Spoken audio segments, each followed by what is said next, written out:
Praktik Laboratorium Konseling Perorangan, Sondang Tri Clara. Sebelum memulai praktik, mari kita mengetahui apa itu konseling realitas. Konseling realitas adalah pendekatan yang dikembangkan oleh William Glasser yang berfokus pada penguatan, hubungan dan pengambilan tanggung jawab individu atas pilihan mereka. Prinsip dasar konseling ini didasarkan pada teori pilihan yang menyatakan bahwa perilaku manusia dikendalikan oleh kebutuhan dasar cinta, kasih sayang dan kelangsungan hidup. Konseling realitas menekankan pentingnya menghadapi kenyataan dan bekerja menuju solusi praktis untuk masalah hidup. Masuk. Siap. Saya Rena. Silakan duduk. Jadi gini Bu, hari ini saya mau konseling. Saya ada beberapa masalah yang menurut saya nggak bisa diungkapin secara langsung dalam realita gitu. Jadi kayak saya butuh konseling aja kayak gimana kan gitu. Baik, sebelumnya apakah saudari Elena pernah konseling sebelumnya? Untuk selama ini saya belum pernah konseling sama sekali. Oke, saya akan jelaskan apa itu konseling. Konseling adalah proses pemberian bantuan yang dilakukan oleh konselor kepada klien untuk mengentaskan masalah yang dialaminya. Mbak Elena nggak usah takut, dalam konseling ini ada 3 as, yaitu pertama asas keterbukaan, asas kesukarelaan, asas kerahasiaan. Jadi dalam konseling ini Mbak Elena bisa menceritakan semua masalah Mbak Elena dengan keterbukaan Mbak Elena, dan masalah yang ada dalam ruangan ini hanya ada dalam ruangan ini saja, silakan keluar.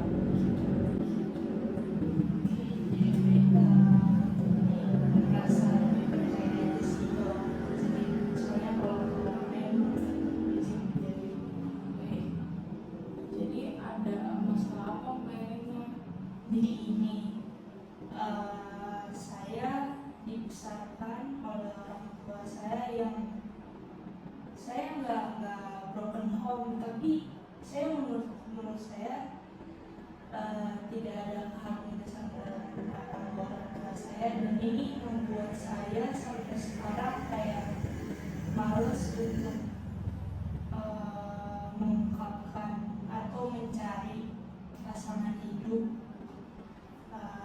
Terlebih lagi saya sudah mengeksplorasi juga kalau saya ini sebenarnya masih normal, cuman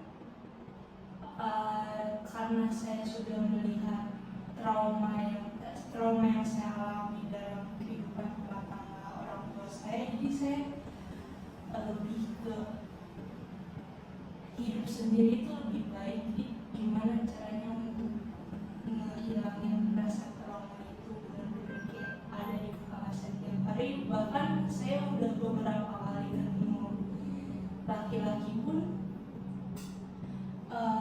saya langsung lebih, kalau kata anak zaman sekarang, turn off. Jadi gampang banget untuk melihat sisi jeleknya laki-laki, dan itu gampang banget saya tinggalin laki-laki begitu aja. Jadi karena saya nggak percaya laki-laki, karena dari keluarga saya dibesarkan dari hal-hal perbuatan yang mungkin kurang bagus dari pihak laki, yaitu ayah. Jadi gimana Bu? Jadi Mbak Elena ini punya masalah kurang percaya diri untuk mencintai lawan jenis ya. Bukan mencintai sih, lebih kayak gimana saya bisa memisahkan rasa trauma itu, karena rasa trauma itu sudah lebih kayak saya ketemu laki-laki nih, terus saya udah melihat dia masalah sekecil apapun dia mau bohong, saya ya udahlah, udah malasnya sama laki-laki ini, pasti ujung-ujungnya sama, pasti kayak akan seperti yang terjadi oleh rumah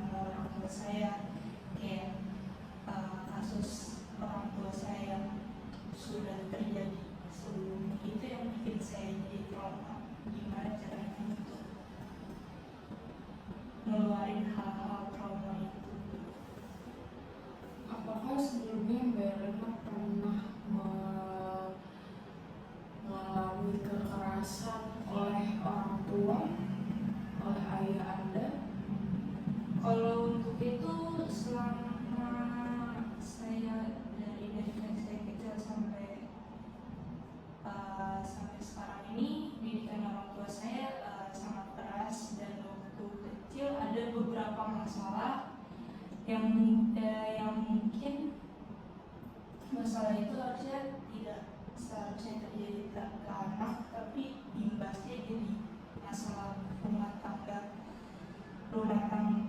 imbasnya masalah rumah tangga itu ke saya, diimbaskan ke saya. Jadi itu yang membuat saya jadi trauma gitu, dan belum siap untuk memilih pasangan itu. Baik, komplikasi sekali ya Mbak. Ya, jadi saya setiap kali ketemu dikenalkan laki-laki pun saya lebih memilih mundur, karena saya udah melihat nih nanti ke depannya pas nikah cuma berapa bulan, habis itu ntar ada masalah, ntar yang dilimpahkan ke anak. Jadi kayak saya nggak mau hal itu terjadi ke anak saya juga.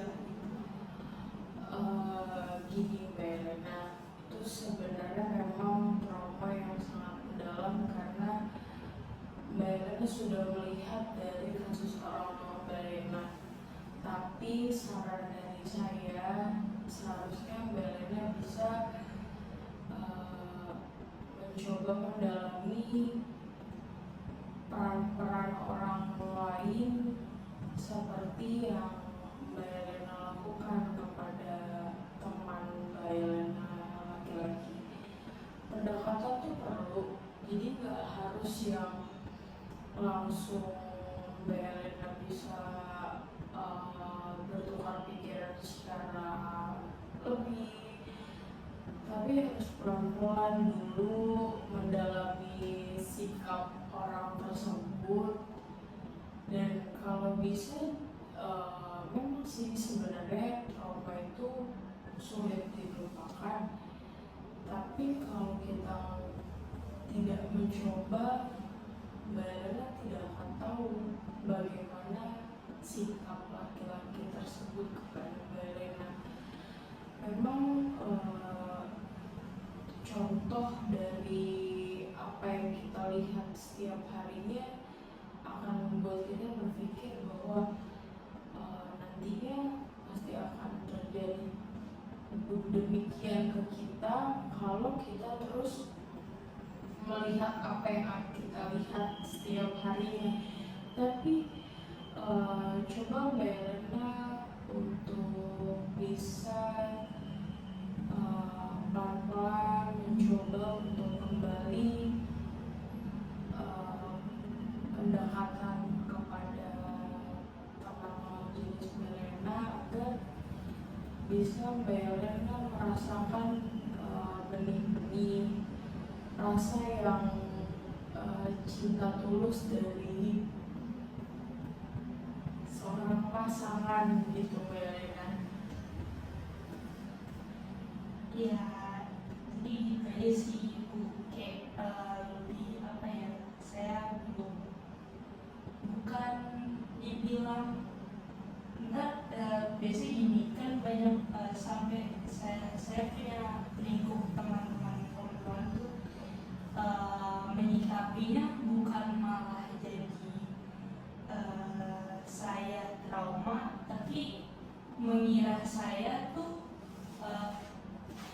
penyimpangan seksual, tapi dalam diri saya itu saya tidak seperti itu. Saya suka dengan melihat laki-laki ganteng, tapi untuk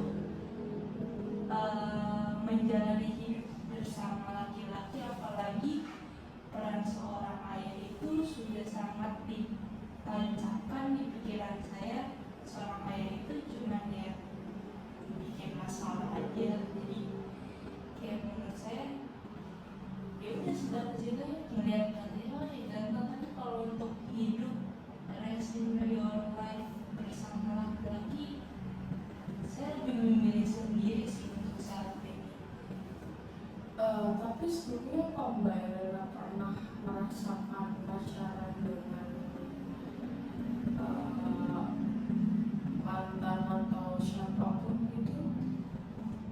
untuk mantan sebenarnya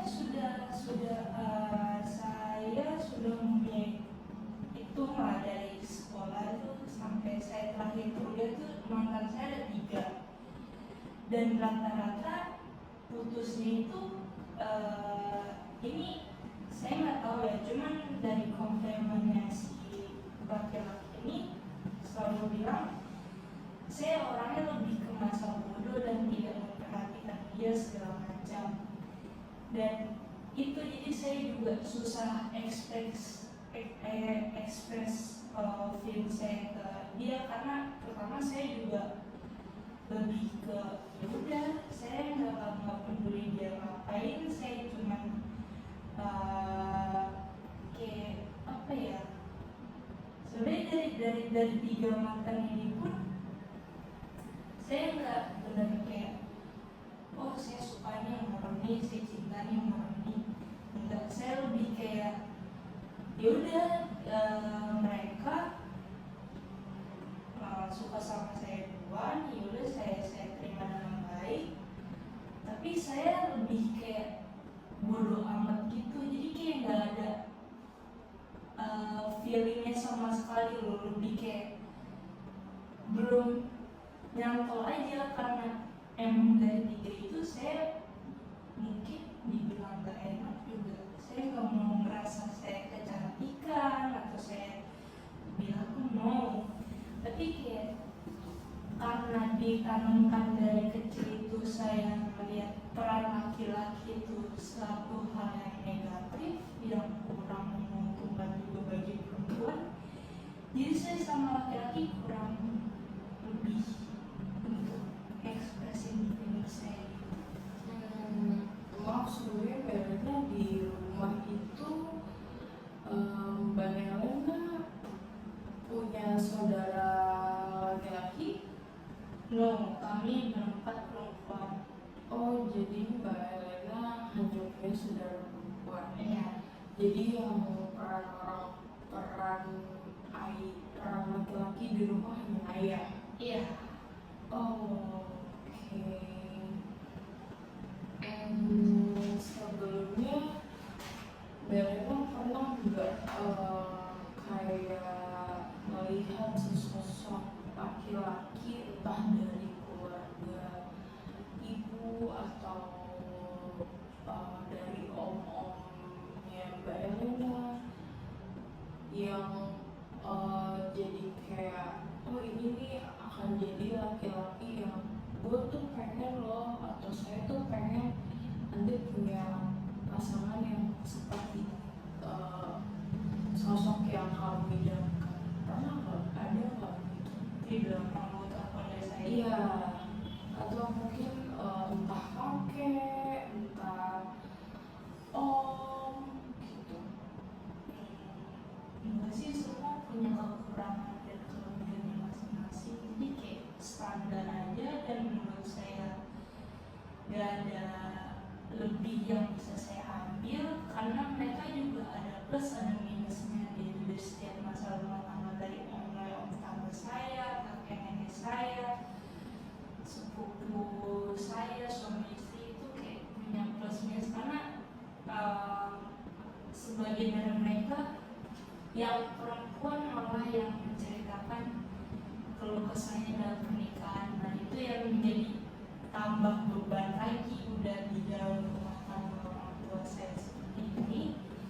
Terus mereka kalau ketemu sama saya ceritanya juga masalah rumah tangga yang belum saya lalui. Iya, jadi Mbak Ella kayak punya distract di pikiran tuh kalau menikah tuh bukan jalan satu-satunya untuk membahagiakan hidup ya. Iya. Ditambah lagi dengan banyaknya permasalahan yang Mbak Ella lihat setiap harinya. Oke. Selain itu ada permasalahan lain Mbak Ella? Itu aja sih Bu, saya juga bingung sama hidup saya, kenapa saya tidak bisa, maksudnya saya suka laki-laki tapi saya gak bisa langsung track ke laki-laki itu, kayak oke gue suka sama lo, gue jadi kayak yaudah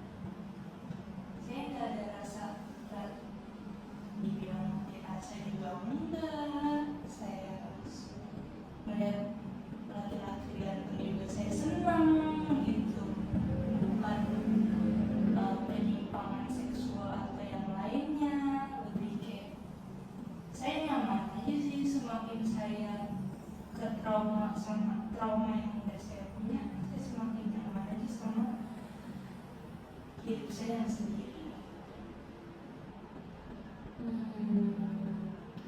Tapi Mbak Elena pernah nggak ngerasa kayak di satu titik udah lagi jenuh sama kegiatan sehari-hari, terus Mbak Elena kayaknya gue butuh nih sama sosok laki-laki yang hangat, yang mau mendengarkan cerita Mbak Elena. Pernah Mbak ada di posisi itu Mbak? Sampai saat ini belum pernah. Karena saya men-solving, karena saya anak pertama juga. Karena setiap ada masalah saya men-solving diri saya sendiri. Paling ya opsi terakhir ke teman saya. Maksudnya saya selalu dilingkup lingkaran saya ada buat saya di saat lagi ada masalah. Tapi jadi ya menurut saya laki-laki itu presentasi dalam hidup saya nggak penting-penting amat, jadi gitu. Jadi Mbak Elena kalau setiap ada masalah tuh hanya cerita ke teman ya Mbak? Nggak selalu juga tiap hari sih, tapi emang kalau nggak penting-penting amat boleh cerita ke teman. Tapi kalau emang penting dan menurut saya aib dan ya biar bisa aib atau mungkin rahasia besar, ya saya hadapin sendiri gitu. Karena udah terbiasa di keluarga saya diajarkan seperti itu. Apakah ada sesuatu yang membuat Mbak Elena tuh makin trauma banget selain dari sosok ayah? Si perselingkuhan. Mbak Elena pernah diselingkuhin? Saya nggak cerita ke saya sendiri, jadi saya udah jadi ngerasa banyak banget masalah dan akhirnya untuk mengatakan tidak pada laki-laki yang iya.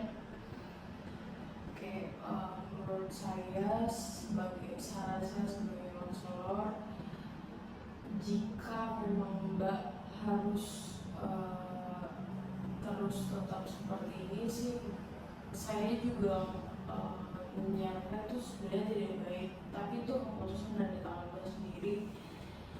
Kalaupun memang harus nantinya Mbak akan dituntut atau memang harus menikah, sebaiknya Mbak harus menyelesaikan dulu trauma Mbak di masa lalu. Pelan-pelan pasti bisa, tapi itu kembali lagi ke diri Mbak mau menerima atau tidaknya laki-laki tersebut, sehingga nantinya ketika sudah rumah tangga Mbak tidak akan mengulangi rasa trauma Mbak kepada anak Mbak. Itu sih Mbak. Jika nantinya Mbak membutuhkan konseling lainnya, bisa datang kembali dan bisa hadir di sini dengan suasana yang baru. Saya sih udah saya lagi mau coba untuk mengurangi rasa trauma. Semoga aja bisa. Kalau emang nggak bisa ya udah. Iya.